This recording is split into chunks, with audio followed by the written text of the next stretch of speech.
Well, hello, Bite Bashers. It's your pal Al here once again with another more modern thing this time. It's the Chromecast Ultra.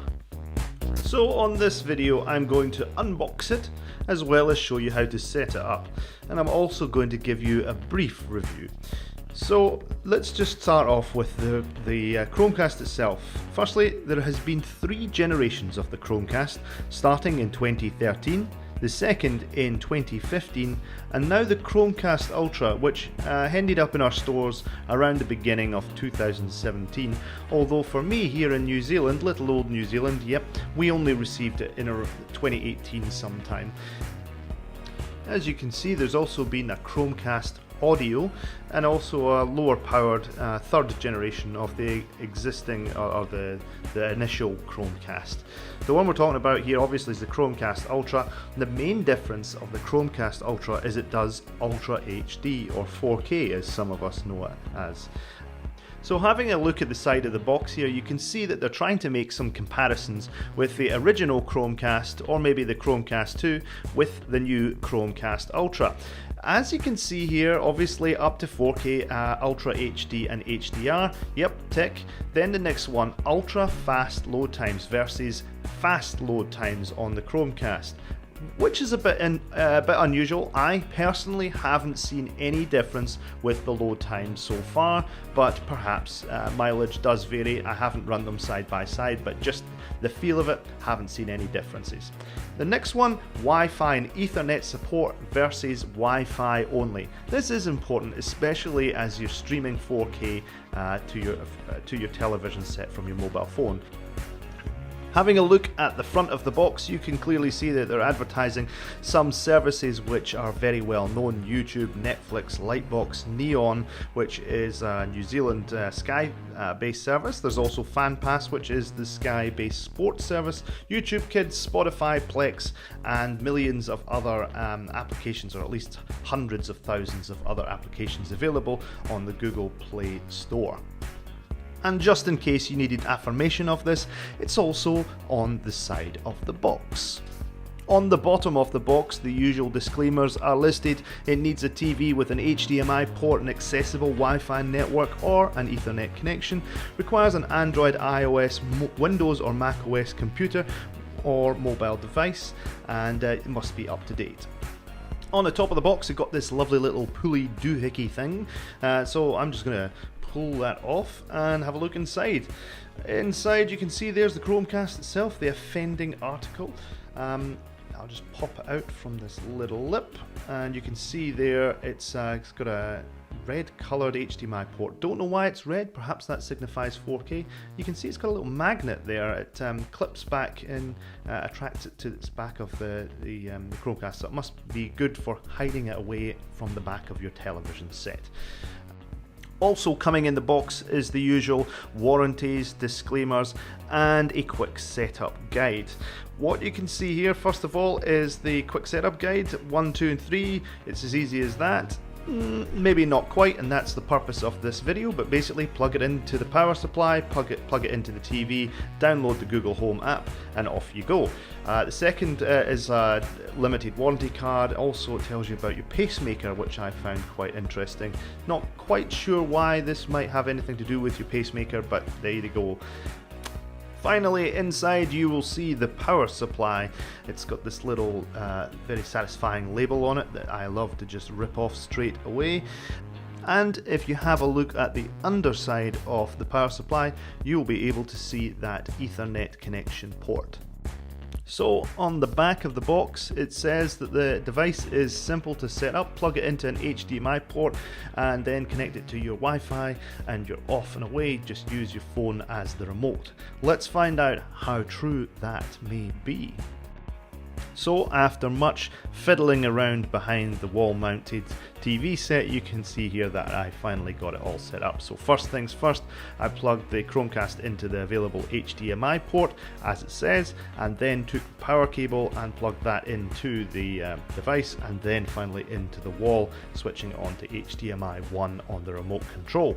Now, just suffice it to say that fortunately on this device the power cable is a lot longer than the power cable in previous devices. So it still runs over USB, micro USB that is.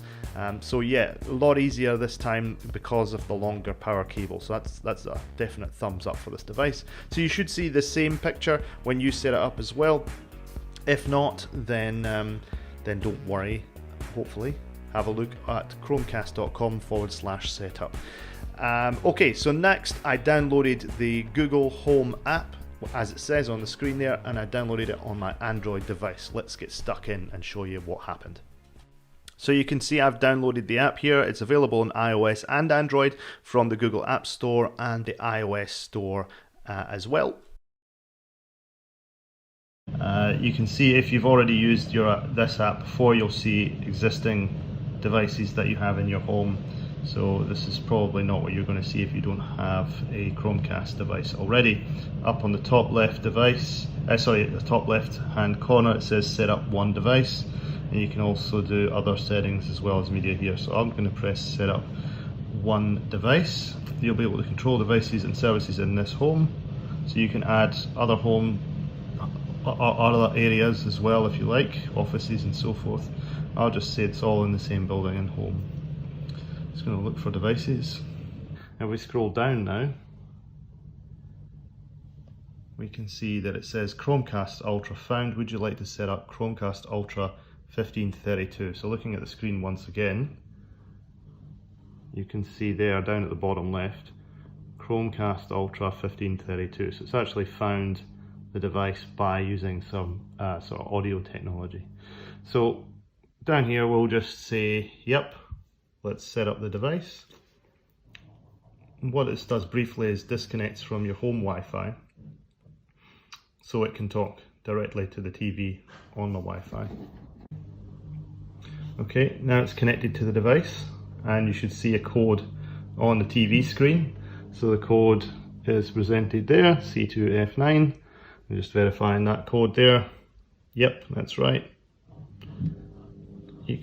There's a survey here. I'll automatically give crash reports and so forth. I'm not a big fan of sharing my information with Google, so I'll just say no thanks.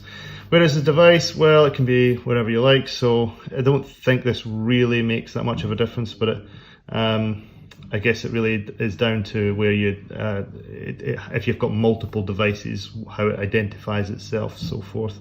So I'm just going to say in this case it's in the living room, and then I'll go next. And then you can choose the Wi-Fi that you're on. So I'm on this one here. In order to get 4K streaming quality on your Chromecast Ultra, it is recommended that you connect to a 5 GHz Wi-Fi network. Now, I do have a 5 GHz Wi-Fi network in this building. Unfortunately, the signal strength of the 5 GHz one isn't as strong as 2.4. So bear that in mind whenever you're using Wi-Fi. 2.4 has a much longer range, but also far less bandwidth. So if you have problems with getting 5 GHz in wherever your Chromecast is, my recommendation is one of two things. One, either get a Wi-Fi extender. Two, move your wireless access point closer to where your TV is, if possible, or your Chromecast is. Or thirdly, use the Ethernet connection on the power supply, and that will deliver the Ethernet connection, the speed, the full unlimited speed of your internet all the way there. So let's just take that 2.4 for the purposes of this example. It knows, obviously this phone here knows the Wi-Fi password already because I've already used it to be on the Wi-Fi here. So I'm just going to say save the password for it and then put it to the Chromecast. Press next, and now if you have a look at the TV, it's connecting to the same Wi-Fi as just been set up. That just takes a moment. It's going to download an update. Back down on the phone, it's linking to the device, just giving another status update. Okay, there's an opt-in mail thing there to let you know about new developments of the hardware, so on so forth. I'm not fussed with that. So now you can see the review of what you've actually done. Devices, you've set up living room TV with services Netflix, and there's Wi-Fi 2.4, so let's just do that. It's now updating once again, so that will reboot the Chromecast, and we'll take a few more minutes. Okay, finish off setup in the home app and get to know your device. It still reckons it's updating on the phone. So if you see this as well, don't worry about it. It should right itself after a few moments. There we go. Living room TV. So that took about 3 or 4 minutes, even though the device that on the TV was ready. On the phone it still said it was updating, even though the updates had concluded. So sometimes that's a bit of a mismatch. You just got to be aware of that, but don't worry too much if it takes a little bit longer than expected. We're in the Netflix app here, and what I'm going to do is I'm just going to demonstrate how to use the normal Netflix app to cast to your TV. So to do that, find the content that you want to play. When you press play, obviously it will just play on your mobile phone as normal. So I'll just scroll along and you can see that the movie's playing here on the mobile phone.